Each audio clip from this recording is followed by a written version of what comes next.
Assalamualaikum warahmatullahi wabarakatuh. Nama saya Masya Umairah binti Ahmad Yusof, nombor metrik di 19311796. Okey, hari ini saya akan membentangkan tentang pengenalan ITP. Okey, personality boleh diinterpretasikan sebagai ciri-ciri unik individu yang membezakan antara satu sama lain. Selain faktor ketetapan genetik, personality berubah mengikut peredaran masa menurut tahap-tahap dalam kehidupan, persekitaran sosial dan genetik. Dalam konteks pendidikan, inventory personality tidak bertujuan untuk melabelkan murid. Keutamaan inventory adalah untuk membantu guru mencari intervensi yang sesuai dengan perkembangan personality dan kebolehan murid semasa proses pengajaran dan pembelajaran. Dalam SPPK, suatu inventory personality khusus akan diguna pakai untuk mentaksir sosial murid sesuai dengan konteks budaya dan pendidikan di Malaysia selaras dengan falsafah pendidikan kebangsaan. Itu sahaja daripada saya. Sekian, terima kasih. Antara tujuan pentaksiran Psychometric Inventory Trait Personality ataupun ujian ITP, yang pertama bagi mendapatkan maklumat tentang ciri-ciri perilaku unik dan stabil yang ada pada setiap individu. Yang kedua, bagi membantu mengenal pasti personaliti diri dan menyedari tahap potensi diri. Ketiga, bagi membantu mengenal pasti konsep kediri dan hubungannya dengan individu lain. Yang keempat, mengenal pasti kesediaan diri untuk perkembangan emosi dan rohani. Yang kelima, membimbing dan membentuk personaliti yang seimbang dan kecenderungan yang ada dalam diri untuk dikembangkan. Yang keenam, membantu untuk merancang pelan tindakan strategik bagi meningkatkan lagi mutu diri. Yang ketujuh, mewujudkan kesedaran diri yang tinggi terhadap kebolehan, minat dan kecenderungan. Dan yang ke-8 yang terakhir, mewujudkan psikologi individu untuk rujukan pihak-pihak tertentu pada masa yang akan datang. Bismillahirrahmanirrahim. Assalamualaikum warahmatullahi wabarakatuh. Salam sejahtera dan salam satu Malaysia. Nama saya Nurul Aliani binti Jamil. Nombor metrik saya di 20112501. Dan sekarang saya akan menceritakan kepada anda semua tentang pengasas Inventory Trait Personality yang diberi nama Frank Parsons. Untuk pengetahuan rakan-rakan sekalian, Frank Parsons telah dilahirkan pada 14 November 1854 di Mount Holly, New Jersey, dan beliau merupakan anak kepada keluarga Anglo-Saxon dengan keturunan Amerika sejak zaman Revolusi Amerika. Keluarga ini sangat intelek dalam kecenderungan dengan beberapa cabang pekerjaan, antaranya adalah doktor, peguam dan juga guru dalam menghiasi silsilah keluarga, terutamanya di sebelah ibu Frank. Berbakat intelek sejak kecil, maka Frank telah mendaftar di sebuah universiti yang diberi nama University Cornell pada usia 15 tahun dan berjaya menamatkan pengajian selepas hanya 3 tahun dan memperoleh ijazah sarjana muda dalam kejuruteraan awam. Jadi rakan-rakan, Frank Parsons ini ialah merupakan seorang profesor Amerika, pembaharu sosial dan juga intelektual awam. Walaupun beliau mendapat pendidikan sebagai jurutera di University Cornell, beliau juga lulus dalam sebuah peperiksaan peguam negeri Massachusetts dan berjaya menjadi peguam pada tahun 1881. Parsons adalah seorang pensyarah undang-undang University Boston selama lebih daripada 1 dekad dan ketika itu beliau mengajar di Kolej Pertanian Negeri Kansas dari 1897 hingga 1899. Sebagai seorang pengulas sosial yang terkemuka pada era ketika itu yang diberi nama era progresif, maka Parsons telah berjaya mengarang sedozen buku dan lebih daripada 125 artikel majalah dan jurnal mengenai pelbagai topik pembaharuan. Antara dia adalah termasuklah pembaharuan mata wang, peraturan monopoli, pemilikan perbandaran, penubuhan demokrasi langsung dan juga perkara-perkara lain. Bukan itu saja, malah Parsons juga dianggap sebagai bapa gerakan bimbingan vocational. Dikatakan bahawa Parsons mula berminat dengan idea-idea rasionalisasi ekonomi semasa era progresif 1890-an. Ia adalah masa perbezaan yang besar antara plutokrat kaya sering menggunakan kuasa monopoli ke atas ekonomi melalui persatuan terancang yang dipanggil amanah dan kelas pekerja yang sering melarat dilanda kemelesetan berkala seperti peristiwa 1873 yang menyebabkan Parsons kehilangan pekerjaan pertamanya. Sebagai tambahan kepada aktiviti penulisannya, Parsons juga muncul sebagai seorang penceramah awam yang terkemuka berkhidmat sebagai pensyarah untuk Liga Perundangan Langsung Kebangsaan, sebagai Ketua Jabatan Syarahan Kesatuan Pembaharuan Sosial dan sebagai Presiden Liga Kebangsaan untuk mempromosikan pemilikan awam daripada monopoli. Frank Parsons telah disahkan meninggal dunia pada 26 September 1908 di Boston, Massachusetts. Dan ketika itu beliau berumur 53 tahun ketika kematian beliau.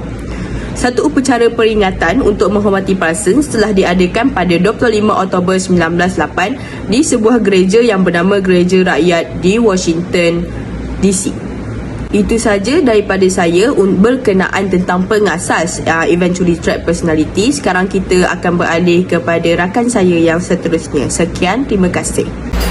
Okey, baiklah, Inventory Trapped Personality ni dia bersandarkan dengan teori trait dan faktor yang diperkenalkan oleh Frank Parsons sebagaimana yang kawan saya telah bentangkan tadi. Okay, dalam teori ini dia ada 3 langkah dalam proses pemilihan kerjaya dan pendidikan, iaitu yang pertama kita boleh lihat kepada menolong individu mengenal pasti potensi diri dari aspek personality, minat, nilai dan pencapaian dengan menggunakan ujian psikometrik seperti ujian minat kerjaya, ujian personality, ujian nilai dan ujian pencapaian. Okey, yang kedua, mengumpul seberapa banyak maklumat mengenai sesuatu pekerjaan dan bidang pengajian seperti keperluan latihan, tempat latihan, syarat kelayakan akademik, jangka masa latihan dan maklumat lain yang berkaitan. Okey, dan yang ketiga, kita boleh tengok kepada membuat keputusan pemilihan kerjaya ni dia selaras dengan trait personality untuk masa depan individu. Okay, itu sahaja bahagian saya serahkan kepada rakan yang lain. Terima kasih. Bismillahirrahmanirrahim. Assalamualaikum warahmatullahi wabarakatuh. Nama saya Wan Ali Hafiz bin Syar Nizam, ber-ID matrix di 19312015. Baiklah, hari ini saya akan membentangkan tentang kaedah pentadbiran ITP. Ianya dimulakan dengan catat alih pentadbiran psikometrik. Pada mulanya, murid hendaklah dikumpulkan pada bulan ketiga sesi persekolahan. Bagi sasaran ITP, ianya agak berbeza dengan sasaran IMK, iaitu ITP hanya mensasarkan tingkatan 1 dan 4, manakala IMK pula tingkatan 1, 3 dan juga 5. Tempat yang sesuai hendaklah menjadi tempat yang kondusif dan arahan menjawab mengikut keperluan inventory. Seterusnya adalah edaran kertas ujian dan borang jawapan dan juga penerangan. Bagi penerangan, ianya mempunyai penstrukturan iaitu etika, kerahsiaan dan limitasi. Ianya hendaklah dijawab di atas borang jawapan dan kertas ujian tidak boleh conteng dan perlu dikembalikan dalam masa 30 minit.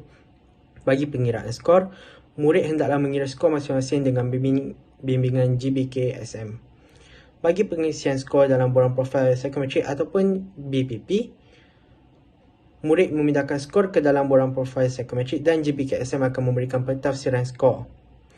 Bagi penyimpanan fail BPP, ia hendaklah mempunyai pengesahan ataupun tanda tangan daripada GBK-SM dan juga simpan mengikut urutan nama dan kelas dan disimpan di unit bimbingan dan kaunseling sahaja. Bismillahirrahmanirrahim. Assalamualaikum warahmatullahi wabarakatuh. Nama saya Muhammad Ali Bukhari bin Muhammad Basri, nombor matrik T193-11778. Saya akan membentangkan berkaitan dengan definisi kosrata ITP. Definisi kosrata ITP ini mempunyai 15. Yang pertama sekali adalah definisi autonomi. Definisi autonomi ini adalah individu lebih sukakan kebebasan dalam tindakannya dan dapat mengawal serta menentukan aktiviti-aktiviti hariannya. Maksudnya di sini seseorang itu dia sukakan kebebasan sepenuhnya dalam segala tindakannya. Ia juga sangat berdikari, dan ia juga merupakan seorang yang berkeyakinan dalam membuat keputusan. Yang kedua pula adalah kreatif. Individu yang berkebolehan mencipta, menghasilkan dan mengembangkan idea baru dan asli. Ianya seseorang yang mempunyai daya imaginasi yang sangat tinggi serta mempunyai banyak idea. Ia juga boleh menghasilkan karya kreatif yang original, dan dia juga seorang yang tidak suka bekerja dalam keadaan berstruktur. Yang ketiga adalah agresif. Individu terlalu kritikal terhadap orang lain, tegas, berani dan tidak suka dimanipulasi. Tidak menghiraukan perasaan orang lain dalam mencapai matlamat diri. Ianya seseorang individu yang agresif. Ianya juga seorang yang berani dan suka mengkritik orang lain. Dalam kebanyakan hal, ia seorang yang tidak menghiraukan perasaan dan hati orang lain. Apa yang paling penting, ia mencapai ataupun mencapai matlamat dan hajatnya. Yang keempat pula adalah extrovert. Individu suka berinteraksi, bekerja dan berada dengan orang ramai. Ianya seorang yang peramah, suka bergaul, bekerja dalam kumpulan, suka menghadiri majlis seperti majlis keramaian, yakin bercakap di hadapan orang ramai, dan ianya seorang yang bersikap positif. Yang kelima pula adalah pencapaian. Individu ini seorang yang bersemangat dan bermotivasi untuk menyelesaikan tugas, mahu kejayaan dan sukakan persaingan walaupun banyak halangan. Ianya seorang yang sangat bermotivasi, sukakan persaingan dan berorientasikan kejayaan, kecemerlangan. Yang ke-6 pula adalah kepelbagaian. Individu dapat menerima dan mudah menyesuaikan diri dalam pelbagai situasi. Suka pengalaman yang pelbagai dalam pelbagai ke arah perubahan berterusan. Ianya seorang yang suka kepada perubahan dalam perkara-perkara baru dan tidak suka kerja-kerja yang rutin kerana dia akan merasa cepat bosan. Yang ketujuh adalah intelektual. Individu berminat kepada aktiviti yang memberi cabaran dari aspek intelektual, mementingkan aktiviti yang berbentuk kognitif dan ilmiah. Ini seseorang yang sukakan aktiviti yang mencabar, aktiviti yang mencabar minda dalam bentuk keilmuan, dan mempunyai daya ingin tahu yang tinggi. Setiap perkara itu dia akan rasa ingin tahu. Okey, yang ke-8 adalah kepimpinan. Individu yang suka mengawal orang lain atau lebih suka memimpin daripada dipimpin. Maksudnya di sini seseorang itu mempunyai ciri kepimpinan yang tinggi, seorang yang tegas, bijak membuat keputusan dan suka menjadi ketua. Ia juga adalah seseorang yang mempunyai inisiatif, daya bergerak yang tinggi dan boleh mempengaruhi orang lain. Yang ke-9 pula adalah struktur.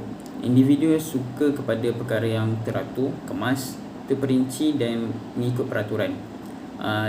Seseorang itu ia suka kepada perkara yang berstruktur, membuat rutin harian dengan terperinci, lebih kemakan kerjaya yang memerlukan kekemasan, peraturan, ketelitian dan benda yang berulang-ulang.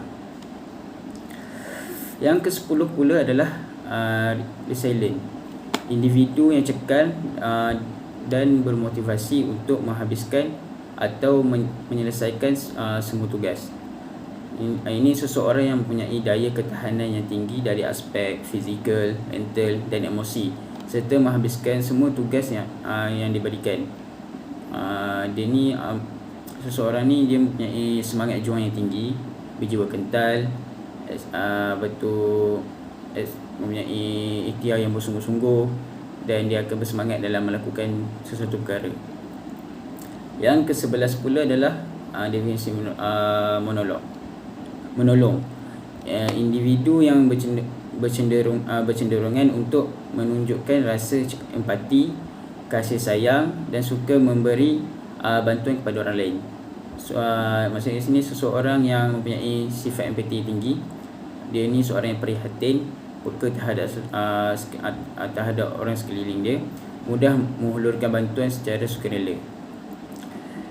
Yang ke-12 adalah analytical.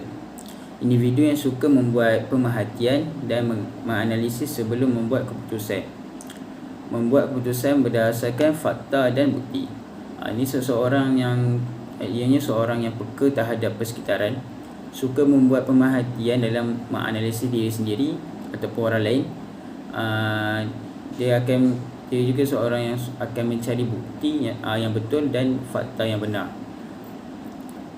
Yang ke-13 adalah kritik. Yang ke-13 adalah kritik diri. Individu yang tidak stabil dari aspek emosi dan psikologi, mempunyai anggapan bahawa orang lain adalah lebih baik. Seorang yang sering berasa rendah diri, bimbang, rasa bersalah, resah dan cemas terhadap apa yang dilakukan. Individu yang mendapat skor ataupun kecenderungan yang tinggi, perlulah berjumpa dengan guru kaunseling. Yang ke-14 adalah wawasan. Individu yang berpandangan jauh, memiliki daya imajinasi yang tinggi, memikirkan idea-idea yang tidak terfikir oleh orang lain. Ini berani mengambil risiko, bijak membuat keputusan, optimis dan berkarisma. Ianya seorang yang mempunyai daya imajinasi dan cita-cita yang tinggi, serta dapat menjangkau pandangan yang jauh. Ianya juga seorang yang mempunyai hala tuju dan visi misi yang jelas dan yang telah ditetapkan. Dan yang terakhir adalah ketulusan. Menunjukkan ketulusan dan memberi maklum balas terhadap item ujian. Sekian, terima kasih. Tafsiran skor untuk yang pertama ialah autonomi. Tahap rendah skor dia 1 hingga 30%. Tafsiran, anda lebih suka menerima arahan orang lain, akur kepada peraturan dan mempunyai sifat kebergantungan yang tinggi. Sederhana 40 hingga 60%. Anda mempunyai ciri-ciri autonomi pada tahap sederhana dari segi keaturan, kebebasan pendidikan dan mengawal aktiviti harian. Tahap tinggi skor 70 hingga 99. Tafsiran dia, anda suka kebebasan sepenuhnya dalam segala tindakan, sangat berdikari dan yakin dalam membuat keputusan. Tafsiran skor yang kedua iaitu kreatif. Tahap rendah skor 1 hingga 30%. Tafsirannya, anda lebih suka menggunakan daripada menghasilkan sesuatu. Anda kurang menggunakan daya imajinasi tetapi selesa menggunakan daya yang sedia ada. Tahap sederhana skor 40 hingga 60%. Anda mempunyai ciri-ciri kreatif pada tahap sederhana. Tahap tinggi skor 70 hingga 99%. Tafsiran dia, anda mempunyai daya imajinasi yang tinggi, banyak idea, boleh menghasilkan karya kreatif yang original dan tidak suka kerja yang berstruktur. Tafsiran skor yang ketiga, agresif. Tahap rendah skor 1 hingga 30%. Tafsiran dia, anda seorang yang pasif, Dalam kebanyakan hal anda membenarkan orang manipulasi diri dan perasaan anda. Okey, tahap sederhana skor 40 hingga 60%. Tafsiran dia, anda seorang yang agresif atau mempunyai ketegasan diri. Dalam kebanyakan hal, anda selalunya menuntut hak anda, tetapi pada masa yang sama anda tetap menjaga hati dan perasaan orang lain. Okey, tahap tinggi skor 70 hingga 99%. Tafsiran, anda seorang individu yang agresif. Anda berani dan suka mengkritik orang lain. Dalam kebanyakan hal hati dan perasaan orang lain bukan merupakan tumpuan anda. Yang penting ialah hati dan matlamat anda tercapai. Sekian daripada saya. Itu saja daripada saya. Sekian, terima kasih. Baiklah, seterusnya saya akan mempertahankan tentang tafsiran skor. Yang nombor 4 adalah extrovert. Jika anda pada tahap yang rendah, iaitu skor 1 hingga 30%, anda seorang yang introvert, pemalu, suka bersendirian, kurang selesa dan berada dalam majlis keramahan dan bercakap di khalayak ramai. Jika anda berada di tahap sederhana, iaitu 40 ke 60%, anda bersederhana dalam pergaulan sosial, berpada-pada dalam menjaga hubungan dengan persekitaran. Biasanya rakan-rakan anda sealiran dengan anda. Jika skor anda tinggi, iaitu 70 ke 99%, anda seorang yang peramah, suka bergaul, bekerja dalam kumpulan, suka menghadiri majlis keramalan, yakin bercakap di hadapan orang ramai dan bersikap positif. Yang kelima adalah pencapaian. Jika tahapnya rendah, iaitu 1 hingga ke 30%, anda kurang bermotivasi, tidak suka kepusingan dan tidak mementingkan pencapaian. Jika anda berada tahap sederhana, iaitu 40 kepada 60%, anda mempunyai tahap motivasi dan pencapaian yang sederhana. Seterusnya adalah tinggi. Jika anda berada di skor 70 hingga 99%, anda seorang yang sangat bermotivasi, sukakan persaingan dan berorientasikan kecemerlangan. Seterusnya adalah yang keenam, iaitu kepelbagaian.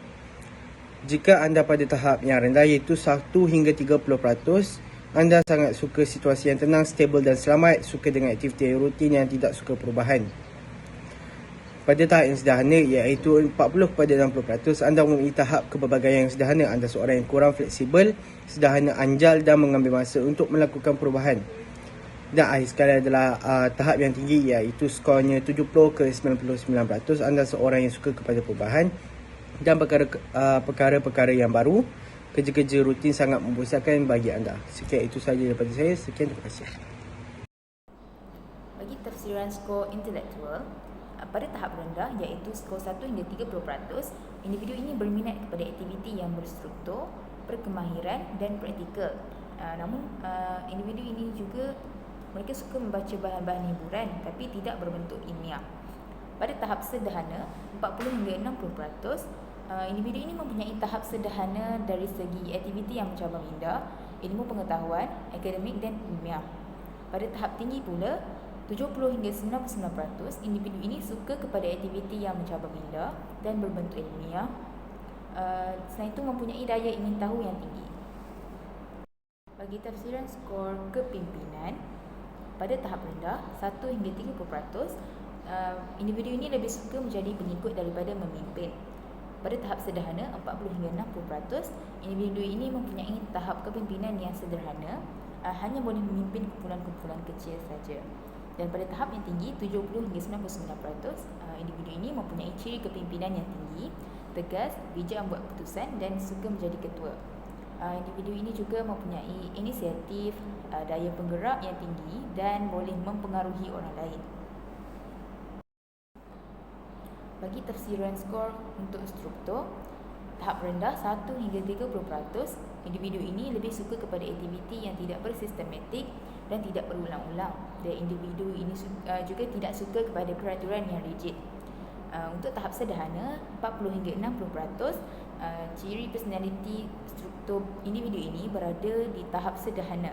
Manakala tahap tinggi pula 70 hingga 99%, individu ini suka kepada perkara yang berstruktur, rutin dan terperinci, lebih gemar dan kerjaya yang memerlukan kekemasan, peraturan, ketelitian dan berulang-ulang.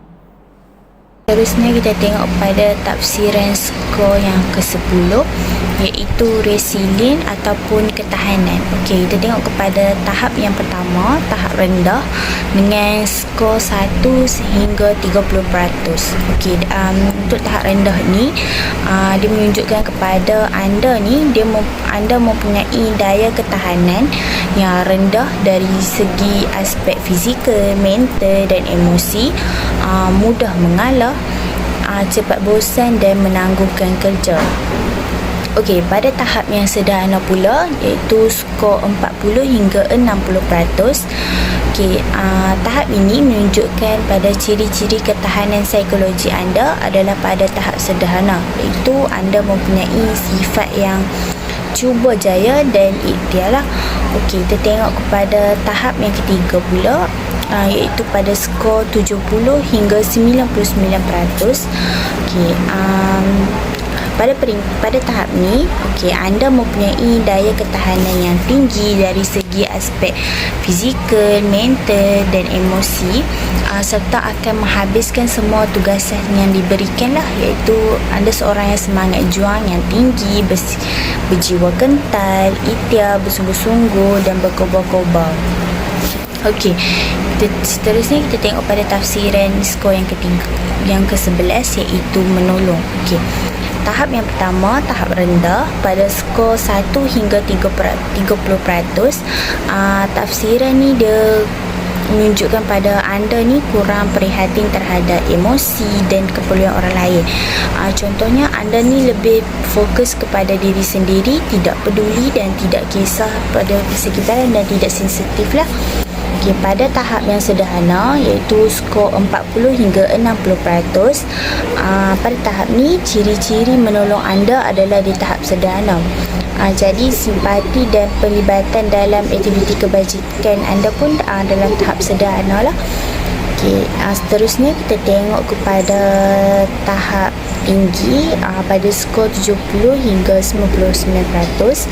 Okey, pada tahap ni anda mempunyai sifat empati yang tinggi, prihatin, peka, mudah menghulurkan bantuan secara sukarela. Okey, seterusnya kita tengok kepada yang ke-12, tafsiran analytical. Okey, pada tahap yang rendah, skor 1 hingga 30%, anda adalah individu yang praktikal, iaitu anda bukan orang yang berorientasi dengan teoretikal lah. Anda tak suka menganalisis dan kurang peka terhadap persekitaran. Okey, pada tahap sederhana pula, pada skor 40 hingga 60%. Okey, pada tahap ni, tahap kepekaan dan pemerhatian anda terhadap persekitaran adalah sederhana. Okey, anda juga seorang yang teoretikal dan praktikal lah. Okey, pada tahap yang tinggi pula, pada skor 70 hingga 99%, anda adalah seorang yang peka terhadap persekitaran, suka membuat pemerhatian dan menganalisis diri sendiri. Anda juga pemerhatian kepada orang lain dan persekitaran. Contohnya macam anda perlukan bukti sahih dan yang berasaskan fakta lah. Okey, seterusnya saya serahkan kepada rakan saya yang lain. Terima kasih. Bismillahirrahmanirrahim. Assalamualaikum warahmatullahi wabarakatuh. Kembali lagi bersama saya, dan kini saya akan menyambung presentation saya dengan melakukan tafsiran skor yang ke-13, iaitu kritik diri. Untuk tafsiran kritik diri ini, ianya mempunyai 3 tahap. Yang pertama adalah rendah, yang kedua adalah sederhana dan yang ketiga adalah tinggi. Untuk tahap yang rendah, di mana skornya adalah 1 hingga 30%, di mana anda merupakan seorang yang sangat yakin. Ada kalanya anda akan jadi terlalu yakin dan berkecenderungan untuk menganggap diri anda selalu betul. Untuk tahap yang sederhana, iaitu 40 hingga 60%, di mana anda merupakan seorang individu yang stabil dari aspek emosi dan juga aspek psikologi. Bukan itu saja, malah anda juga merupakan seorang yang suka muhasabah diri, kenal pasti kekuatan dan kelemahan diri anda serta sentiasa mempertingkatkan kemajuan diri dalam hidup. Untuk tahap yang tinggi iaitu pada skornya 70 hingga 99%, di mana anda akan sering berasa rendah diri, bimbang, rasa bersalah, resah dan juga cemas terhadap apa jua yang dilakukan oleh anda. Individu yang mendapat skor melebihi 80% dicadangkan untuk berjumpa guru kaunseling. Kita akan pergi kepada tafsiran skor yang seterusnya iaitu 14, wawasan. Tafsiran ini juga mempunyai 3 tahap iaitu yang pertama adalah rendah, yang kedua adalah sederhana dan yang ketiga adalah tinggi. Untuk tahap yang rendah di mana skornya 1 hingga 30%, anda merupakan seorang yang tidak mementingkan perancangan masa hadapan, hala tuju, visi dan juga misi dalam hidup anda. Boleh dikatakan jika anda mencapai tahap ini, maka anda akan merasakan bahawa biar masa itu akan menentukan diri anda dalam hidup. Untuk tahap yang sederhana di mana 40 hingga 60%, anda merupakan seorang yang selesa dan berpuas hati dengan pencapaian dan keadaan semasa anda. Maksudnya untuk mencapai matlamat dan objektif tu, anda akan merasakan macam setakat apa yang ada sahaja. Jadi untuk tahap yang tinggi pula pada 70 hingga 99%, boleh dikatakan anda merupakan seorang yang mempunyai daya imajinasi dan cita-cita yang tinggi serta dapat menjangkau pandangan yang jauh. Bukan itu saja, malah anda mempunyai hala tuju, visi dan juga misi yang sangat jelas. Boleh dikatakan untuk tahap ini anda tidak membiarkan masa itu untuk menentukan diri anda, malah anda yang menentukan masa untuk menjadi seorang individu yang cemerlang. Lagi sekali, kita akan pergi kepada tafsiran skor yang terakhir iaitu ketelusan, di mana skornya hanya ada satu saja iaitu skor yang 50 hingga 99%, di mana anda merupakan seorang yang tidak telus ketika memberi maklum balas terhadap item-item inventory. Dapatan trend personaliti anda tidak menepati personaliti diri anda, malah ketelusan individu digambarkan dengan skor yang rendah. Itu saja daripada saya. Sekian, terima kasih.